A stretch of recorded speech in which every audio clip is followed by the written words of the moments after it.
NTV time, जनता की बात जनता के साथ।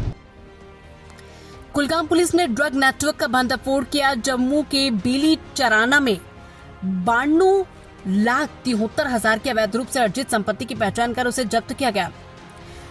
कुलगाम में नशीले पदार्थों की तस्करी के खिलाफ एक बड़ी कार्रवाई में कुलगाम पुलिस ने एक अंतर्राज्यीय नशीले पदार्थों के नेटवर्क का भंडाफोड़ किया और जम्मू के बेली चराना में आरोपी से जुड़ी 92,73,000 रुपए की अवैध रूप से अर्जित संपत्ति की पहचान कर उसे जब्त कर लिया गया।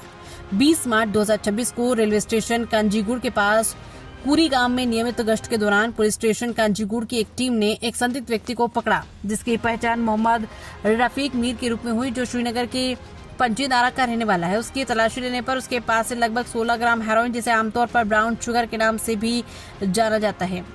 तदनुसार एनडीपीएस अधिनियम की धारा 8/21 के तहत एफआईआर संख्या 43/2026 दर्ज की गई और जांच शुरू हुई।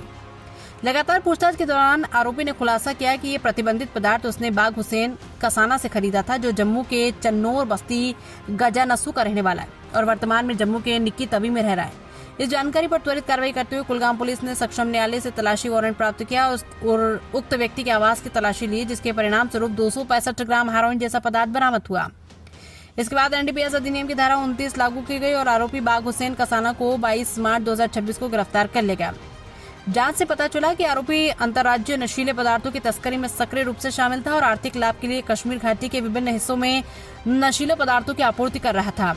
ये भी सामने आया कि उसकी आय का कोई वैध स्रोत नहीं है और वो काफी लंबे समय से नशीले पदार्थों की तस्करी में लिप्त था। आरोपी वर्तमान में जिला जेल अनंतनाग में बंद है। जांच के दौरान एसएचओ कांजीगुड़ श्री मानव धनेतिया, आईपीएस प्रोबेशनर द्वारा श्री मंसूर अयाज, जेकेपीएस एसडीपीओ कांजीगुड़ और श्री मुमताज अली भुट्टी, जेकेपीएस एडीडीएलएसपी हाईवे कांजीगुड़ की देखरेख में एक विस्तृत वित्तीय जांच की गई। इस जांच में परिणाम स्वरूप जम्मू के बेली चराना में नशीले पदार्थों की तस्करी से अर्जित संपत्ति की पहचान की गई और उन्हें कुर्क अटैच कर लिया गया। जांच के दौरान ये साबित हो गया कि आरोपी ने नशीले पदार्थों की तस्करी से प्राप्त पैसों से अचल संपत्तियां खरीदी थी, जिनमें शामिल है लगभग 71,52,000 रुपए मूल्य की जमीन, लगभग 21,21,000 रुपए मूल्य की एक रहायशी मकान पहचान की गई और कुर्क की इन संपत्तियों का कुल मूल्य 92,73,000 है।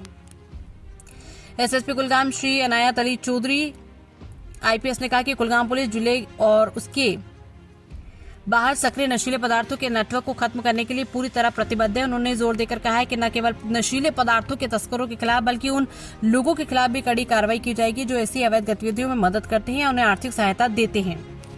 कुलगाम पुलिस नशीले पदार्थों की तस्करी के इस खतरे को जड़ से खत्म करने की अपनी पक्की प्रतिबद्धता को दोहराती है और ऐसी अवैध गतिविधियों में शामिल लोगों को कड़ी कानूनी कार्रवाई की चेतावनी देती है। एक नशा मुक्त समाज बनाने के लिए जनता के सहयोग की अपेक्षा की जाती है।